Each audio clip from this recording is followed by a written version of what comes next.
ಭಾರತ ಮಾತಾ ಕಿ ಕಾರ್ಯಕ್ರಮದ ಸಾನ್ನಿಧ್ಯವನ್ನು ವಹಿಸಿರ್ತಕ್ಕಂಥ ಗುರುಚರಣಕ್ಕೆ ಪ್ರಣಾಮಗಳನ್ನು ಸಮರ್ಪಣೆ ಮಾಡಿ ಈ ಕಾರ್ಯಕ್ರಮದ ಬೆನ್ನೆಲುಬಾಗಿರ್ತಕ್ಕಂಥ ನಿಮ್ಮೆಲ್ಲರ ಯಾವತ್ತೂ ನಾಯಕರಾಗಿರ್ತಕ್ಕಂಥ ಪ್ರಭು ಚವ್ಹಾಣ್ ಸರ್ ಅವರನ್ನು ಮೊದಲುಗೊಂಡು ಸಮ್ಮೇಳನದ ಅಧ್ಯಕ್ಷರಾಗಿರ್ತಕ್ಕಂಥ ಡೋಳೆ ಸರ್ ಅವರ ಪಾದಗಳಿಗೂ ಕೂಡ ನಮಿಸಿ ವೇದಿಕೆ ಮೇಲೆ ಆಸೀನರಾಗಿರ್ತಕ್ಕಂಥ ಗಣ್ಯಮಾನ್ಯರಿಗೆ ವಂದಿಸ್ತಾ ಶ್ರದ್ಧೆಯ ಕನ್ನಡದ ಆಸಕ್ತ ಬಂಧುಗಳೇ,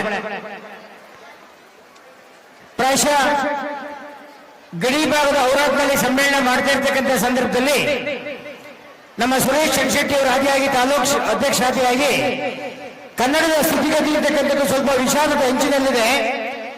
ಆ ಕನ್ನಡದ ಅಳಿವು ಅಂತಕ್ಕಂಥದ್ದು ಯಾವ ಮಟ್ಟಿಗೆ ಆಗಿದೆ ಅಂತಕ್ಕಂಥ ಸಣ್ಣ ನೋವು ಅವರ ಧ್ವನಿಯಲ್ಲಿ ನಾವು ಗಮನಿಸಿದ್ವಿ ಬಂಧುಗಳೇ. ನಾನು ಇತ್ತೀಚೆಗೆ ನಮ್ಮ ಕನ್ನಡದ ಪ್ರಖ್ಯಾತ ಕವಿ ಬಸವರಾಜ್ ಸಾದರ ಅಂತ ಹೇಳಿ ತಾವೆಲ್ಲ ಕೇಳಿದೀರ. ಪರಮಪೂಜ್ಯಗೂ ಗೊತ್ತಿರ್ತಕ್ಕಂಥ ಒಬ್ಬ ಬಹುದೊಡ್ಡ ಕವಿ ಅವರು ಕನ್ನಡದ ರಾಜಧಾನಿ ಆಗಿರ್ತಕ್ಕಂಥ ಬೆಂಗಳೂರು ನಗರದಲ್ಲಿ ಕನ್ನಡದ ಸ್ಥಿತಿಗತಿ ಏನಾಗಿದೆ ಅಂತಕ್ಕಂಥದ್ದನ್ನ ತುಂಬಾ ಅದ್ಭುತವಾದಂತಹ ಸಾಲುಗಳಲ್ಲಿ ಎಳೆದಿರ್ತಾರೆ. ಅದು ಔರಾದ್ನ ಸಾಹಿತ್ಯ ಸಮ್ಮೇಳನಕ್ಕೆ ಅದೊಂದು ಮುನ್ನುಡಿ ಆಗುತ್ತೆ, ಅದೊಂದು ಪ್ರೇರಣಾ ನುಡಿ ಆಗುತ್ತೆ ಅನ್ನೋ ಕಾರಣಕ್ಕೋಸ್ಕರ ಬೆಂಗಳೂರಿನಲ್ಲಿರ್ತಕ್ಕಂಥ ರಾಜ್ಯದ ರಾಜಧಾನಿ ಕನ್ನಡದ ಸ್ಥಿತಿಗತಿಗೂ ಪ್ರಾಯಶಃ ಗಡಿ ಭಾಗದಲ್ಲಿರ್ತಕ್ಕಂಥ ಕನ್ನಡದ ಉಚ್ಚಾರಣೆ ಸ್ಥಿತಿಗೂ ಎಂತ ವ್ಯತ್ಯಾಸ ಇದೆ ಅಂತಕ್ಕಂಥ ತೋರಿಸ್ತಕ್ಕಂಥ ಒಂದು ಡೆಮಾನ್ಸ್ಟ್ರೇಷನ್ ಪ್ರಾತ್ಯಕ್ಷಿಕೆಯ ಕ್ಷೇತ್ರ ಅದು ಖಚಿತವಾಗಿ ಔರಾದ್ನ ಸಮ್ಮೇಳನ ಅಂತಕ್ಕಂಥದ್ದನ್ನ ಅತ್ಯಂತ ಖುಷಿಯಿಂದ ಹೇಳ್ತೀನಿ ಬಂಧುಗಳೇ. ಕಾರಣ ಬೆಂಗಳೂರು ನಿಮ್ಗೆಲ್ಲ ಗೊತ್ತಿದೆ, ಏನಂತಿದ್ರು ಅದಕ್ಕೆ ಬೆಂದಕಾಳು ಅಂತಿದ್ರು. ಈಗೇನಾಗ್ಬಿಟ್ಟಿದೆ, ಅದು ಬೆಂಗಳೂರು ಆಗಿದೆ. ಈ ಕವನನ ಸೂಕ್ಷ್ಮ ಗಮನಿಸಿ ಬಂಧುಗಳೇ. ಕನ್ನಡ ನಾಡಿನ ಬಾಟಮ್ನಾಗೆ ಇತ್ತೊಂದು ಬೆಂದಕಾಳೂರು, ಹುಡುಕಿದ್ರೀಗ ಸಿಗಬೇಕಲ್ಲಿ ಆಗೈತಿ ಇಂಗ್ಲಿಷ್ ಬ್ಯಾಂಗ್ಳೂರ್. ಕನ್ನಡ ಮಂದಿ ಇರ್ತಾರಿಲ್ಲಿ ಹೆಸರಿಗೆ ಮಾತ್ರ ನಮ್ಮವ್ರು, ಲಾಭ ಸಿಕ್ಕರೆ ರೆಡಿ ಯಾವುದಕ್ಕೂ ತಾಯಿನ ಕಿಲ್ ಮಾಡೋರು. ಮಹಾತ್ಮ ಗಾಂಧಿ ರಸ್ತೆಯನ್ನು ಇದು ಮಾಡಿದ್ರೆ MG ರೋಡು, ಲಂಡನ್ನಾಗೆ ಹುಟ್ಟದಾರಂಗೆ ಬೆಳೆಸ್ತಾರೆ ಇಂಗ್ಲಿಷ್ ಕೋಡು. ಜಯಚಾಮರಾಜೇಂದ್ರ ದೊಡ್ಡ ರಾಜಮಾರ್ಗ ತಡ್ಕಾಯ್ JC ರೋಡು, ಅರಮನೆ ಅನ್ನ ಕಾವಮಾನ್ವೇನೋ ಅಂದ್ರು ಪ್ಯಾಲೇಸ್ ರೋಡು. ಕೃಷ್ಣರಾಜೇಂದ್ರ ವರ್ತಲ ಹೋಗಿ KR ಸರ್ಕಲ್ ಕೇಡು, ಬಂದಾಗಿದ್ದ ಬನಶಂಕರಿಗೂ BSK ಇದೆ ಬೀಡು. ಚಿಲ್ಡ್ರೆ ಇಲ್ಲದ ಭಿಕ್ಷಾಟ್ ಜನರು ಕಟ್ಟಾರ್ ಡಾಲರ್ಸ್ ಕಾಲನಿ, ಚಿಲ್ಡ್ರೆ ಇಲ್ಲದ ಭಿಕ್ಷಾಟ್ ಜನರು ಕಟ್ಟಾರ್ ಡಾಲರ್ಸ್ ಕಾಲನಿ. ಕಟ್ ಮಾಡಿ RT ಅಂದ್ರು ದೊಡ್ಡ ಕವಿ ಟ್ಯಾಗೂರನ್ನ, ಕಟ್ ಮಾಡಿ RT ಅಂದ್ರು ದೊಡ್ಡ ಕವಿ ಟ್ಯಾಗೂರನ್ನ. ತರ್ಜುಮೆ ಮಾಡಿದ್ರು ಮರ್ಯಾದಗೇಡು ಉಳಿದೈದ್ ಕನ್ನಿಂಗ್ಹ್ಯಾಮು, ತರ್ಜುಮೆ ಮಾಡಿದ್ರು ಮರ್ಯಾದಗೇಡು ಉಳಿದೈದ್ ಕನ್ನಿಂಗ್ಹ್ಯಾಮು. ಮ್ಯಾಜಿಸ್ಟ್ರೇಟ್ ನಲ್ಲಿ ಸಿಗೋದೆಲ್ಲ ಇಂಗ್ಲಿಷ್ ಸರಂಜಾಮು. BMCಗಳು ಹೇಳಿದ್ರು ಕನ್ನಡವೇ ಬಾಳಿಂದ ಗೆಲ್ಗೆ ಅಂತೇಳಿ, ಅವ್ರ ಮಕ್ಕಳನ್ನೇ ಸೇರಿಸ್ಬಿಟ್ರು ಇಂಗ್ಲಿಷ್ ಕನ್ನಡ ಗೆಲ್ಗೆ ಅಂತೇಳಿ. ಬೆಂಗಳೂರಿನಲ್ಲಿ ಹುಡಿಕೊಟ್ಟವರಿಗೆ ಪ್ಯೂರ್ ಕನ್ನಡ ಮಾತನ್ನ ತಡ ಮಾಡದೆ ಕೊಡ್ತಾರಂತೆ ಪದವಿ ಇಂಗ್ಲಿಷ್ ರತ್ನ ಅಂತೇಳಿ. ಪ್ರಾಯಶಃ ಇಂಥ ರೋಚಕ ಸ್ಥಿತಿಯಲ್ಲಿ ಇರಬೇಕಾದ್ರೆ ನನ್ನ ಸನ್ಮಿತ ಒಬ್ಬ ಶಾಯರಿಕಾರ ಒಂದು ಕವನ ಬರೆದಿದ್ದೇನೆ. ದೂರದ ಬೀದರ್ನಿಂದ ರಾಯಚಾರವರೆಗೂ, ಮೈಸೂರಿನಿಂದ ಮಂಗಳೂರಿನವರೆಗೂ ಒಬ್ಬಿರುವ ಸುಂದರ ರಾಜಧಾನಿ ನಮ್ಮ ಬೆಂಗಳೂರು ನಗರ. ಅಲ್ಲಿ ಅತ್ತ ರಾಜಾಜಿ, ಇತ್ತ ಶಿವಾಜಿ, ಅತ್ತ ಎನ್ನಡ, ಇತ್ತ ಎಕ್ಕಡ, ನಡುವೆ ಸ್ವಲ್ಪ ಕನ್ನಡ, ಅದು ಕೂಡ ಗಡಗಡ. ನೀ ಸುಮ್ಮನೆ ಯಾಕೆ ನಿಂತಿದ್ದಿ ಕೆಂಪೇಗೌಡ, ನೀ ಸುಮ್ಮನೆ ಹಂಗೆ ಯಾಕೆ ನಿಂತಿದ್ದಿ ಕೆಂಪೇಗೌಡ, ನೀ ಕೆಳಗಿಳಿದು ಬಂದು ಎಲ್ಲರ ಎದೆಯೊಳಗೂ ಬರೆದು ಬಿಡು ಕನ್ನಡ ಕನ್ನಡ ಕನ್ನಡ ಅಂತೇಳಿ. ಅದಕ್ಕೆ ಸಂವಾದಿಯಾಗಿ ನಾನೊಂದು ಹೇಳ್ತಾ ಇದ್ದೀನಿ. ಪ್ರಾಯಶಃ ಕೆಂಪೇಗೌಡ ಬೆಂಗಳೂರು ನಗರದಲ್ಲಿ ಕೆಳಗೆ ಬಂದು ಎಷ್ಟು ಮಟ್ಟಿಗೆ ಕನ್ನಡ ಬರೆದ ಬಿಟ್ಟು ಗೊತ್ತಿಲ್ಲ. ಆದ್ರೆ ಖಚಿತವಾಗಿ ದೂರದ ಗಡಿನಾಡ ಆಗಿರ್ತಕ್ಕಂಥ ಈ ಔರಾದ್ನಲ್ಲಿ ನೀ ಸುಮ್ಮನೆ ಕುತ್ಕಂತಾರ ನಮ್ಮ ಪ್ರಭು ಚವ್ಹಾಣ, ಕೆಳಗಿಳಿದು ಬಂದು ಎಲ್ಲರ ಎದೆಯೊಳಗೂ ದಿನ ಬರೀತಾ ಇದ್ದಾರೆ ಕನ್ನಡ ಕನ್ನಡ ಕನ್ನಡ ಅಂತಕ್ಕಂಥದ್ದನ್ನ ಅತ್ಯಂತ ಖುಷಿಯಿಂದ ಚವ್ಹಾಣ್ರ ಬಗ್ಗೆ ಹೇಳ್ತಾ ಖಚಿತವಾಗಿ ಹೇಳ್ತೀನಿ ಸರ್. ನಿಮ್ಮಂತ ಜನನಾಯಕರಿದ್ರೆ, ನಾಡು ಮತ್ತು ನುಡಿಯನ್ನ ಇಷ್ಟು ಪ್ರೀತಿಯಿಂದ ಅಭಿಮಾನದಿಂದ ಬೆಳೆಸ್ತಕ್ಕಂಥ ಒಂದು ಸೌಹೃದಯ ಎಲ್ಲ ಜನನಾಯಕರಿಗಿದ್ರೆ, ನಮ್ಮಂಗೆ ಚನ್ಶೆಟ್ಟಿ ಅವರಂಗೆ ಸಮ್ಮೇಳನಾಧ್ಯಕ್ಷರಂಗೆ ಕನ್ನಡ ಮುಂದುವರಿಲಿ, ಕನ್ನಡ ಕೊಳಿತಾ ಇದೆ ಅಂತೇಳಿ ನಿಲ್ತಕ್ಕಂಥ ಅಗತ್ಯ ಇಲ್ಲ. ಡೆಫಿನೆಟ್ ಆಗಿ ಅದು ತನ್ನಿಂತಾನೆ ಬೆಳೆಯುತ್ತೆ ಅಂತಕ್ಕಂಥ ಆಶಯದ ಮಾತುಗಳನ್ನು ಕೂಡ ದೊಡ್ಡ ಒಂದು ಅಭಿನಂದನೆಗಳಿಗೆ ತಮಗೆ ತಿಳಿಸ್ತಾ ನಾನು ಇಷ್ಟೇ ಹೇಳ್ತೀನಿ ಬಂಧುಗಳೇ. ಭಾಷಾ ಪ್ರೇಮದ ಬಗ್ಗೆ ನನ್ನಂತ ಒಬ್ಬ ಸಾಹಿತಿ ಭಾಷಣ ಮಾಡತಕ್ಕಂಥ ಸರ್ಕಲ್ ಅದು. ಕನ್ನಡದ ಸತ್ವ, ಕನ್ನಡದ ಒಂದು ಅದ್ಭುತವಾದಂತ ಆ ಜೀವಸತ್ವ ಹೆಂಗಿದೆ ಅನ್ಲಿಕ್ಕೆ ಒಂದು ಸಣ್ಣ ಉದಾಹರಣೆ ಕೊಡ್ತೀನಿ ನಿಮ್ಗೆ ಅಂತೇಳಿ. ಏನ್ ಹೇಳಿ, ನಮಗೆ ಜನ್ಮ ಕೊಟ್ಟಂತ ತಾಯಿ ಇದ್ದಾಳಲ್ಲ, ಆ ತಾಯಿ ನಮ್ಮನ್ನ ತೊಡೆ ಮೇಲೆ ಇಟ್ಕೊಂಡು ಅಯ್ಯೋ ನನ್ನ ಮಗನೇ, ಅಯ್ಯೋ ನನ್ನ ಬಂಗಾರ, ಅಯ್ಯೋ ನನ್ನ ಚಿನ್ನ ಬೆಳ್ಳಿ ಅಂತೇಳಿ ಮುದ್ದಾಡ್ತಾಳಲ್ವಾ, ಹೌದ್ ತಾನೆ? ಮುದ್ದಾಡ್ತಾಳೋ ಇಲ್ವಾ? ಈಗ ನಾನು ಹೇಳ್ತೀನಪ್ಪ, ಯಾವ್ದಾದ್ರೂ ತಾಯಿಗೆ ನಾನು ಇಂಗ್ಲಿಷ್ ಬರುತ್ತೆ ಅಂತೇಳಿ ಮಗುನ್ ತೊಡೆ ಮೇಲೆ ಇಟ್ಕೊಂಡು ಅಯ್ಯೋ ನನ್ನ ಸಿಲ್ವರೇ, ಅಯ್ಯೋ ನನ್ನ ಬಂಗಾರ, ಅಯ್ಯೋ ನನ್ನ ಗೋಲ್ಡ್ ಅಂತೇಳಿ ನಾನು ಮುದ್ದಾಡ್ತಾಳ? ಇಲ್ಲ ಅಲ್ವಾ ಸರ್? ತಾಯಿ ಮಗುವಿನ ಮಧ್ಯೆ ಆಪ್ತತೆ ಬೆಳಿಲಿಕ್ಕೆ ಅದು ಖಚಿತವಾಗಿ ನಾವೇನನ್ಬೇಕು? ಅಮ್ಮನ್ನ ಅಮ್ಮ ಅಂತಲೇ ಕರಿಬೇಕು. ಅದಕ್ಕೆ ಮೀರಿದ ಇನ್ನೊಂದು ಶಬ್ದ ಇದೆ ಚವ್ಹಾಣ್ ಸಾಹೇಬ್ರೆ, ಅವ್ವ ಅಂತೇಳಿ. ಅವ್ವ ಅಂತ ಕರೆದು ಬಿಡ್ರಿ, ಏನನ್ಸತ್ತೆ ಹೇಳಿ? ಅವ್ವ ಅಂದ ತಕ್ಷಣ ನನ್ನ ಅವ್ವ ನನ್ನ ಬಾಯಿ ತುತ್ತಿಟ್ಟಿದ್ದು, ನನ್ನ ತಲೆ ಕೆರೆದಿದ್ದು, ನಾನು ಅವ್ರ ತೊಡೆ ಮೇಲೆ ಪಾಯ್ಕಾರಿ ಮಾಡಿದಾಗ ತೊಳೆದಿದ್ದು, ನನ್ನ ಕಣ್ಣೀರು ಒರೆಸಿದ್ದು, ಎಲ್ಲವೂ ನೆನಪಾಗ್ತಾ ನೆನಪಾಗ್ತಾ ನೆನಪಾಗ್ತಾ ನನ್ನ ತಾಯ್ತನ, ಆ ತಾಯ್ತನದ ಸಾಕ್ಷಾತ್ಕಾರ ನನ್ನ ಕಣ್ಣು ಮುಂದೆ ನಿಲ್ಲಬೇಕು ಅಂದ್ರೆ ನಾವು ಅವ್ವ ಅಂತಲೇ ಕರಿಬೇಕು ಅಂತೇಳಿ. ಪ್ರಾಯಶಃ ಈ ಶಬ್ದವನ್ನ ಚಂದ್ರಶೆಟ್ಟಿ ಅವ್ರು ಹೇಳ್ಬೇಕಾ, ನಾವ್ ಹೇಳ್ಬೇಕಾ? ಅದು ತಾಯ್ತನದ ಪ್ರೀತಿ ಅಂತೇಳಿ. ನೋಡಿ, ಈ ಭಾಷೆಗೆ ಅಂತ ಮಧುರವಾದಂತ ಬಾಂಧವ್ಯವನ್ನು ಗಟ್ಟಿ ಮಾಡೋ ಶಕ್ತಿ ಇದೆ ಅಂದ್ರೆ ಚಿಕ್ಕಮ್ಮ ಅಂದ್ರೆ ಗೊತ್ತಾಗುತ್ತೆ ಸರ್, ಅವಳು ನಮ್ಮ ತಾಯಿ ತಂಗಿ ಅಂತೇಳಿ, ನಮ್ಮ ಅಪ್ಪನ ತಮ್ಮ ಹೆಂಡತಿ ಅಂತೇಳಿ. ದೊಡ್ಡಮ್ಮ ಅಂದ್ರೆ ಗೊತ್ತಾಗುತ್ತೆ ಸರ್, ಅತ್ತೆ ಅಂದ್ರೆ ಗೊತ್ತಾಗುತ್ತೆ, ಅತಿಗೆ ಅಂದ್ರೆ ಗೊತ್ತಾಗುತ್ತೆ, ನಾದ್ನಿ ಅಂದ್ರೆ ಗೊತ್ತಾಗುತ್ತೆ. ಇಂತೆಲ್ಲ ಬಾಂಧವ್ಯ ಕಟ್ತಕ್ಕಂತ ಎಲ್ಲಾ ಶಬ್ದಗಳನ್ನು ಒಂದೇ ಒಂದು ಇಂಗ್ಲಿಷ್ ಶಬ್ದ ತಿಂದಾಕ್ಬಿಡ್ತಲ್ಲ ಸರ್. ಯಾವ್ದದು? Aunty aunty aunty. ಯಾರ್ಯಾರಿಗೆ ಆಂಟಿ ಅಂತೀರಾ? ನನ್ನ ಹೆಂಡತಿಗೂ ಆಂಟಿ ಅಂತೀರಾ, ನಮ್ಮ ಅವ್ವಗೂ ಆಂಟಿ ಅಂತೀರಾ, ನಮ್ಮ ಅಜ್ಜಿಗೂ ಆಂಟಿ ಅಂತೀರಾ. ಕನ್ನಡ ಸಾಹಿತ್ಯದಲ್ಲಿ ಒಂದು ಮಾತಿದೆ, ವಚನ ಸಾಹಿತ್ಯದಲ್ಲಿ, ಲಿಂಗ ಮಧ್ಯೆ ಜಗತ್ ಸರ್ವಂ ಅಂತೇಳಿ, ಬುದ್ಧಿ ಈಗ ಆಂಟಿ ಮಧ್ಯೆ ಜಗತ್ ಸರ್ವಂ ಅಂತೇಳಿ. ಪ್ರಾಯಶಃ ಅಂತ ಬಾಂಧವ್ಯವನ್ನು ಗಟ್ಟಿ ಮಾಡ್ತಕ್ಕಂಥ ನಮ್ಮ ಭಾಷೆ ಇದೆಯಲ್ಲ, ನಮ್ಮ ಮುಂದಿರ್ತಕ್ಕಂಥ ದೊಡ್ಡ ಪ್ರಾಥಮಿಕ ಹೊಣೆಗಾರಿಕೆ ಅಂದ್ರೆ ಬಂಧುಗಳು ಅದನ್ನು ಬಳಸಬೇಕಷ್ಟೇ ಅಂತೇಳಿ. ಇನ್ನ ಇಡೀ ನಿಸರ್ಗದಲ್ಲಿ ಯಾವುದೇ ವಸ್ತುವನ್ನು ಬಳಸಿದ್ರೆ ಅದು ಸವಿಯುತ್ತೆ, ಆದ್ರೂ ಬಳಸಿದಷ್ಟು ಬೆಳೀತಕ್ಕಂಥ ಒಂದು ಉತ್ಪನ್ನ ಯಾವ್ದಾದ್ರು ಇದ್ರೆ ಅದು ಖಚಿತವಾಗಿ ನಮ್ಮ ಭಾಷೆ ಕನ್ನಡ ಅಂತಕ್ಕಂಥದ್ದನ್ನು ನಾವು ಮರಿಬಾರ್ದು. ಆ ಕನ್ನಡವನ್ನು ಬಳಸೋದಷ್ಟೇ ನಮ್ಮ ನಿಮ್ಮೆಲ್ಲರ ದೊಡ್ಡ ಜವಾಬ್ದಾರಿ ಅಂತಕ್ಕಂಥ ಮಾತನ್ನು ಹೇಳ್ತಾ, ನಮ್ಮ ಕವಿತಾ ಮಿಶ್ರ ಅವರಿದ್ದಾರೆ, ಅನೇಕ ತಾಯಂದ್ರಿದ್ದೀರಾ, ಯಾರಾದ್ರೂ ಇಂಗ್ಲಿಷ್ ಬಲ್ಲಂತ ಪ್ರೊಫೆಸರ್ ಇದ್ರೆ, ಇಂಗ್ಲಿಷ್ ಬಲ್ಲಂತ ಪ್ರಕಾಂಡ ಪಂಡಿತರಿದ್ರೆ ನಾನು ಅವ್ರ ಹತ್ರ ಒಂದು ವಿನಂತಿ ಮಾಡ್ತೀನಿ, ಒಂದು ನಿವೇದನೆ ಅಂತೇಳಿ. ತವ್ರ ಮನೆ ಅಂತಕ್ಕಂಥ ಒಂದು ಶಬ್ದ ಇದೆ ಕನ್ನಡ ಸಾಹಿತ್ಯದಲ್ಲಿ. ಆ ತವ್ರ ಮನೆ ಶಬ್ದಕ್ಕೆ ಇಂಗ್ಲಿಷ್ ಅಲ್ಲಿ ಏನಂತ ಕರಿತೀರಾ? ಯಾವ ಶಬ್ದದಲ್ಲಿ ಹೇಳ್ತೀರಾ ಬಂಧುಗಳೇ? ಮದರ್ಸ್ ಹೋಮ್ ಅಂತೀರಾ? ಅದು ತಾಯಿ ಮನೆ ಅಂತ ಆಗತ್ತೆ. ತವ್ರ ಮನೆ ಅಂತ ಹೆಂಗಾಗತ್ತೆ? ನಮ್ಮ ಸಮ್ಮೇಳನಾಧ್ಯಕ್ಷರಿದ್ದಾರೆ ಡೋಳಿಯವರು, ಪ್ರಾಯಶಃ ಇದರಿಂದ ಪ್ರೀತರಾಗ್ತಾರೆ ನಾನು ಬಯಸ್ತೀನಿ. ನೋಡಿ, ನಮ್ಮ ನೆಲದ ಭಾಷೆ ಹೆಂಗಿದೆ ಅಂದ್ರೆ, ಆ ತಾಯಿ ಬಾಣಂತನಕ್ಕೆ ಬಂದಿದ್ದಾಳೆ, ನಮ್ಮವನು ನಮ್ಮ ಅಕ್ಕನ ನಮ್ಮ ಅಜ್ಜಿನ ನಮ್ಮ ಎಲ್ಲ ಗೊತ್ತಲ್ಲ ಬಾಣಂತನ ಮಾಡಿದ್ದಾರೆ. ಅವಳನ್ನ ವಾಪಸ್ ಗಂಡನ ಮನೆಗೆ ಕಳಿಸ್ಕೊಡಕ್ ಹೊರಟಿಯಾನಪ್ಪ. ಇವತ್ತು ನಂಗೇನು ವೆಹಿಕಲ್ ಇರಲಿಲ್ಲ, ಕರ್ಕೊಂಡು ಹೊರಟಿಯಾನೆ, ಜೊತೆಗೊಂದು ಹೊಸ ಹೊಡ್ಕೊಂಡು ಹೊರಟಿಯಾನೆ. ಗಮನಿಸಿ ಆ ತಾಯಿ ಭಾಷೆ ಸತ್ವನ. ತೊಟ್ಟಿಲ ಹೊತ್ಕೊಂಡು ತವ್ರ ಬಣ್ಣ ಉಟ್ಕೊಂಡು, ಏನ್ ಉಟ್ಕೊಂಡಿದ್ದಾಳೆ? ಅವನ ಅಪ್ಪ ಕೊಡ್ಸಿರೋ ಸೀರೆನಾ? ಅದ್ಯಾವುದೋ ರೇಷ್ಮೆ ಸೀರೆನಾ? ಅಲ್ಲ, ಏನ್ ಉಟ್ಕೊಂಡಿದ್ದಾಳೆ? ತವ್ರ ಮನೆ ಸೀರೆನೇ ಉಟ್ಕೊಂಡ್ಬಿಟ್ಟಿಯಲ್ಲಲ್ರಿ, ಅದು ತವ್ರ ಮನೆ ಬಣ್ಣ.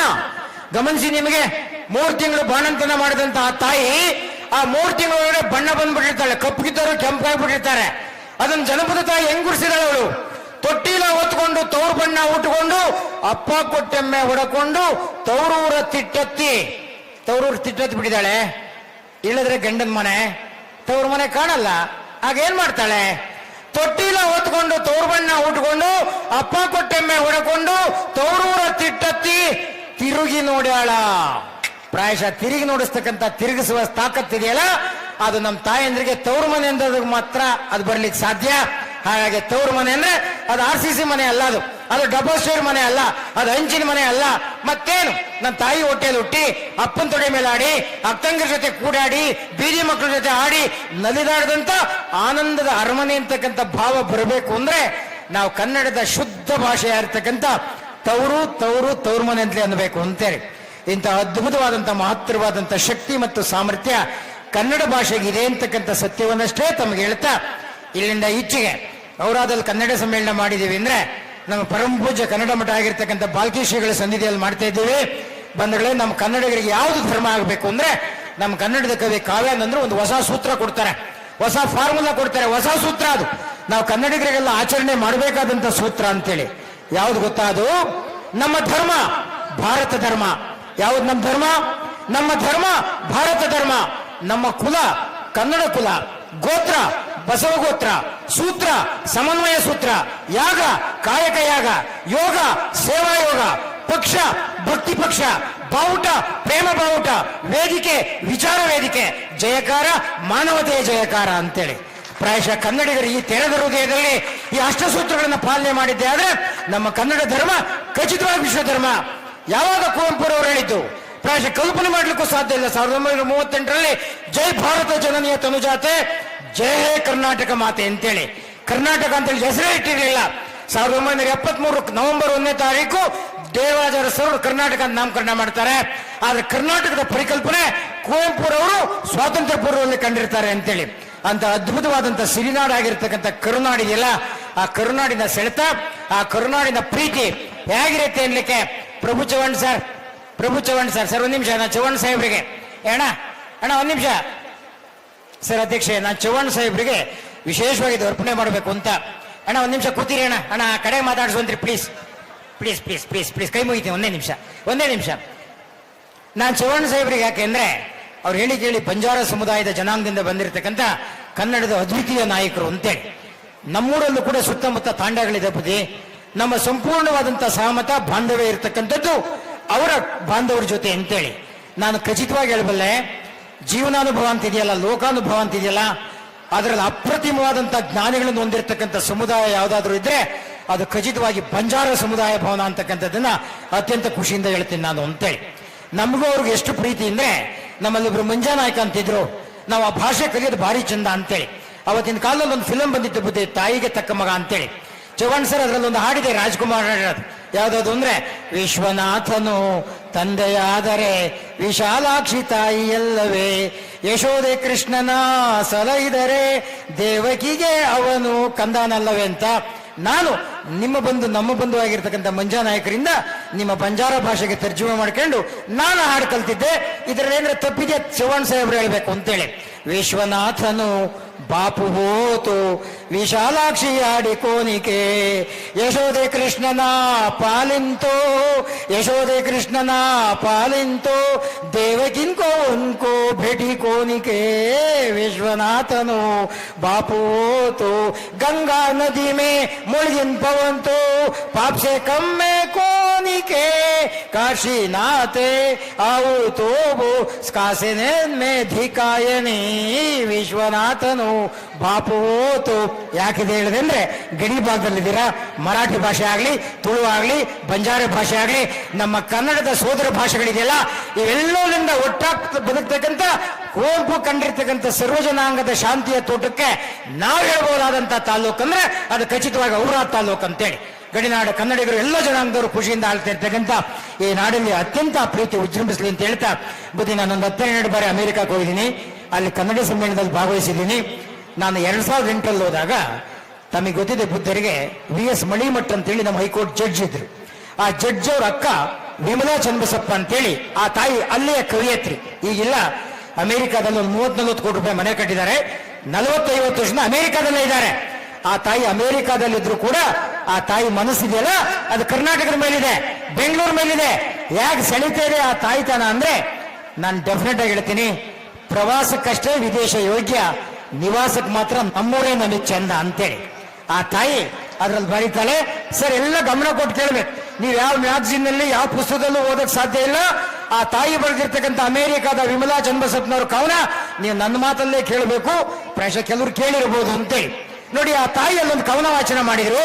ಹೇಗಿದೆಯಪ್ಪ ಅಂದ್ರೆ, ಭಾರತ ಬಿಟ್ಟು ಬೆಂಗಳೂರು ಬಿಟ್ಟು ಬಂದದ್ದಾಯ್ತು ಇಲ್ಲಿ, ದೊಡ್ಡ ದೇಶದಾಗೆ ದುಡ್ಡು ನೆಚ್ಕೊಂಡು ಮನ್ಸೋಗೈತೆ ಅಲ್ಲಿ. ಸಮ್ಮೇಳನಾಧ್ಯಕ್ಷ ಅಮೆರಿಕದಲ್ಲಿದ್ರು, ಮನ್ಸಲ್ಲಿದೆ ಅವಳಿಗೆ, ಕರ್ನಾಟಕದ ಮೇಲೆ ಇದೆ. ಭಾರತ ಬಿಟ್ಟು ಬೆಂಗಳೂರು ಬಿಟ್ಟು ಬಂದದ್ದಾಯ್ತು ಇಲ್ಲಿ, ದೊಡ್ಡ ದೇಶದಾಗೆ ದುಡ್ಡು ನೆಚ್ಕೊಂಡು ಮನ್ಸೋಗೈತೆ ಅಲ್ಲಿ. ದುಡ್ಡಿಲ್ಲ ಅಂತ ಕೆಲ್ಸ ಇಲ್ಲ ಅಂತ ಏನೋ ಬಂದ್ವಿ ಇಲ್ಲಿ, ದುಡ್ಡು ಕೆಲಸ ಎರಡೂ ಇದ್ರು ನಮ್ಮೋರಿಲ್ಲ ಇಲ್ಲಿ.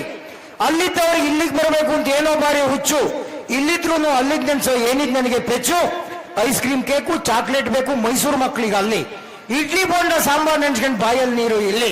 ಮೈಸೂರು ಮಲ್ಲಿಗೆ ರೇಷ್ಮೆ ಸೀರೆ ಉಡೋದು ನನಗಿಲ್ಲಿ ಕನಸು, ಮೈಸೂರಿನಲ್ಲೇ ಇರೋ ಹುಡುಗಿಗೆ ಪ್ಯಾಂಟು ಸ್ಕರ್ಟಿನ ತಿರ್ಸು.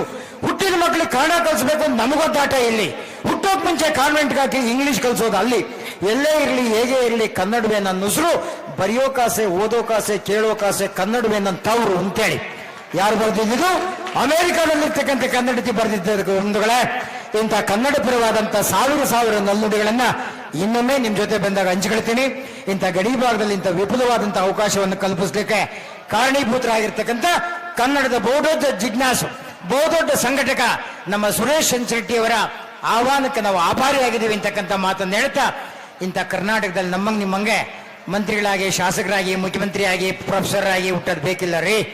ಈ ನಾಡಲ್ಲಿ ಒಂದು ಗಿಡ ಆಗಿ, ಹಸುವಾಗಿ, ಎಮ್ಮೆ ಆಗಿ ಏನಾಗೋರು ಹುಟ್ಟು ನೀನು ಹುಟ್ಟಿರೋದೇ ಪುಣ್ಯ ಅನ್ನತ್ತೆ. ಎಂಥ ಪುಣ್ಯವಂತರ ನಾಡಲ್ಲಿ ಹುಟ್ಟಿದೀವಲ್ವ ನಾವು. 2.5 ನಿಮಿಷ ಆಗುತ್ತೆ. ಇದು ನನ್ನ ಭಾಷಣದ ಕಡೆಯ ವಚನ, ಗಮನ ಕೊಟ್ಟು ಕೇಳಿ. ನಿಮ್ಮೊಳಗಡೆ ಆ ಕನ್ನಡ ಭಾಷೆಯ ಸಾಕ್ಷಾತ್ಕಾರ, ಆ ಕನ್ನಡ ಕಾವ್ಯದ ಪುನರುತ್ಥಾನ. ಎಂತ ಅದ್ಭುತವಾದಂತ ಮಣ್ಣಲ್ಲಿ ನಾನು ಹುಟ್ಟಿದ್ದೀನಿ. ನಾನೆಷ್ಟು ಪುಣ್ಯವಂತ ಅಂತಕ್ಕಂಥ ಧನ್ಯತಾ ಭಾವ ಬರಬೇಕು ಅಂದ್ರೆ ನನ್ನ ಈ ಪ್ರೀತಿ ವಚನ ಕೇಳಿ ಮೌನವಾಗಿರ್ಬೇಕು. ಮೌನವಾಗಿ ನನ್ನ ಈ ಕವನದ ಎಲ್ಲ ವಾಚ್ಯಾರ್ಥ ನಿಮ್ಮ ಎದೆಯ ಹಾಳು ಕೇಳಿದು ಆ ಮುಖೇನ ಕನ್ನಡದ ಡ್ರಿಂಗಣ ಇದೆಯಲ್ಲ ಅದು ಖಚಿತವಾಗಿ ಬಿಡದೆಬ್ಸುತ್ತೆ. ಒಂದು ಧನ್ಯತಾ ಭಾವ ಬರುತ್ತೆ. ತಾಳ್ಮೆಯಿಂದ ಕೇಳಿ ಪ್ಲೀಸ್. ಭಾರತವು ಸಂಕ್ಷಿಪ್ತ ಬ್ರಹ್ಮಾಂಡವಾದರೆ ಕರ್ನಾಟಕವು ಸಂಕ್ಷಿಪ್ತ ಭಾರತ ನೋಡ. ಇಲ್ಲಿ ಇಲ್ಲದದ್ದು ಇನ್ನೆಲ್ಲಿದೆ ತೋರ? ಇಲ್ಲಿಯ ಕಲ್ಲು ಚಿನ್ನ, ಇಲ್ಲಿಯ ಮಣ್ಣು ಹೊನ್ನು, ಇಲ್ಲಿಯ ನೀರು ಸುಧೆ, ಇಲ್ಲಿಯ ಗಿರಿಶಿಖರಗಳ ನೋಟ, ಮಲೆ ಪರ್ವತಗಳ ಮಾಟ, ವನ್ಯಪ್ರಾಣಿಗಳ ಚಿನ್ನಾಟ, ಅಡಕೆ ತೆಂಗು ಬಾಳೆಗಳ ತೋಟ. ಅಬ್ಬಬ್ಬ, ಒಂದೊಂದು ಸೊಬಗಿನ ಸುದ್ದಿ, ಸೊಗಡಿನ ಸೂರೆ. ಮತ್ತೆ ಕರ್ನಾಟಕವು ಬೇಡಿಕೊಂಡರೆ ನೀನೆಲ್ಲವನ್ನು ಬೇಡಿಕೊಂಡಂತೆ, ಕರ್ನಾಟಕದ ಸಂಸ್ಕೃತಿಯ ಮೈಗೂಡಿಸಿಕೊಂಡರೆ ನೀನೆಲ್ಲವನ್ನು ಮೈಗೂಡಿಸಿಕೊಂಡಂತೆ. ಮತ್ತೆ ಹುಟ್ಟಿಸುವುದಾದರೆ ನನ್ನನ್ನು ಇಲ್ಲಿಯೇ ಹುಟ್ಟಿಸು ತಂದೆ. ನರನಾಗಿ ಅಲ್ಲ, ಸುರಭಿಯಾಗಿ ಹುಟ್ಟಿಸು. ಇಟ್ಟರೆ ಸಗಣಿಯಾಗಿ, ತಟ್ಟಿದರೆ ಬೆರಣಿಯಾಗಿ, ತಟ್ಟದೆ ಹಾಕಿದರೆ ಗೊಬ್ಬರವಾಗಿ ನಾಡಿನ ಕೃಷಿ ಋಷಿಯ ಸೇವಿಸುವಾಸಿ ನನಗೆ. ಆ ಬೆರಣಿಯ ಸುಟ್ಟರೆ ಶ್ರೀ ವಿಭೂತಿಯಾಗಿ ಈ ನಾಡಿನ ಹರಭಕ್ತರ ಹಣೆಗಳಲ್ಲಿ ವಿರಾಜಿಸುವಾಸಿ ನನಗೆ. ಅದು ಆಗಿಸಿದ್ರೆ ಗಂಧದ ಮರವಾಗಿ ಹುಟ್ಟಿಸು, ಅದನ್ನು ಬೆಳೆಸು, ಅದನ್ನು ತುಂಡರಿಸು, ಮನೆಯನ್ನು ತುಂಡು ಮುಟ್ಟಿಸು. ತೆಗೆದರೆ ಶ್ರೀಗಂಧವಾಗಿ ಈ ನಾಡಿನ ಹರಿಭಕ್ತರ ಹಣೆಗಳಲ್ಲಿ ವಿರಾಜಿಸುವಾಸಿ ನನಗೆ. ಅದು ಆಗಿಸಿದರೆ ಬಿದಿರ ಮೇಳೆಯಾಗಿ ಹುಟ್ಟಿಸು, ಬಡವರ ಗುಡಿಸಲುಗಳಿಗೆ ಒದಗಿಸು, ಮುರಳಿ ಪ್ರಿಯರಿಗೆ ಕೊಳಲ ಮಾಡಿಕೊಡಿಸು. ಆಗ ನನ್ನ ಬದುಕು ಧನ್ಯ ಧನ್ಯ ಧನ್ಯ ಕಾಣ. ಸಿದ್ದೇಶ್ವರ. ಎಲ್ರಿಗೂ ನಮಸ್ಕಾರ. ಅತ್ಯಂತ ನಿರಗ್ರವಾಗಿ ಉದ್ಘಾಟನೆಯನ್ನು ನುಡಿದಿರುವಂಥ ನಮ್ಮ ಶ್ರೀಯುತರಾದ ಮಹೇಶ್ ಚಟ್ನಳ್ಳಿ ಅವರಿಗೂ ಶರಣಾರ್ಥಿಗಳನ್ನು ಹೇಳ್ತಾ, ನಮ್ಮ ಎಲ್ಲಕ್ಕಿಂತ ಖುಷಿ ಆನಂದ ನಮ್ಮ ಮಹೇಶ್ ಚಟ್ನಳ್ಳಿಯವರ ಮಾತುಗಳು ಕೇಳಿ, ಪೇಪರ್ ಇಲ್ಲ, ಪಾಯಿಂಟ್ಸ್ ಇಲ್ಲ, ಕೈದಾಗ ಹಾಳಿ ಇಲ್ಲ, ಏನಿಲ್ಲದವರು ನಿರಗ್ರವಾಗಿ ಅವರು ಹೇಳಿದ ನೋಡಿ ನಾನು ಗಾಬರಿ ಆದೆ. ಆಶ್ಚರ್ಯನೂ ಆಯಿತು, ಆನಂದನೂ ಆಯಿತು, ಎರಡೂ ಏಕಕಾಲಕ್ಕಾಯ್ತು. ಅಷ್ಟು ಪ್ರತಿಭಾವಂತರವರು ಅಂಥ ದೂರದಿಂದ ಬಂದು ಇಲ್ಲಿ ಉದ್ಘಾಟನೆ ನುಡಿಯನ್ನ ಬಹಳ ಅರ್ಥಪೂರ್ಣವಾಗಿ ನುಡಿದಿರುವಂಥ ಉದ್ಘಾಟನೆ ನುಡಿಯನ್ನ ಕೇಳಿ ಬಹಳ ಹೆಮ್ಮೆ ಸಂತೋಷ ಅನಿಸಿದೆ. ಅಂಥ ಮಹೇಶ್ ಚಟ್ನಳ್ಳಿ ಅವರಿಗೂ ನಾನು ಮತ್ತೊಮ್ಮೆ ನಿಮ್ಮೆಲ್ಲರ ಪರವಾಗಿ ಅಭಿನಂದನೆ ಹೇಳ್ತೀನಿ. ಈ ಗಡಿಭಾಗ ಔರಾ ತಾಲೂಕಿನಲ್ಲಿ ಅದ್ದೂರಿಯಾಗಿ ಕನ್ನಡ ಸಾಹಿತ್ಯ ಪರಿಷತ್ ಸಮ್ಮೇಳನಕ್ಕೆ ಚಿಕ್ಕಮಗಳೂರಿನಿಂದ ಏನ್ ಅದ್ದೂರಿಯಾಗಿ ಕವಿತಾ ರಂಗನಲ್ಲಿ ಎಲ್ಲರಿಗೂ ಚೆನ್ನಾಗಿ ಮಾತಾಡಿದ್ರು. ಮಹೇಶ್ ಚಟ್ನಳ್ಳಿ ಅವರೇ, ಆಮೇಲೆ ಮಹೇಶ್ ಜಿ ಅವರೇ, 2008 ಮುಂಚೆ ಇತಿಹಾಸ ಬೇರೆ ಇತ್ತು. ಜಗಳ, ತಂಟ, ವರ್ಷೇಸ್ ಗಲಾಟೆ.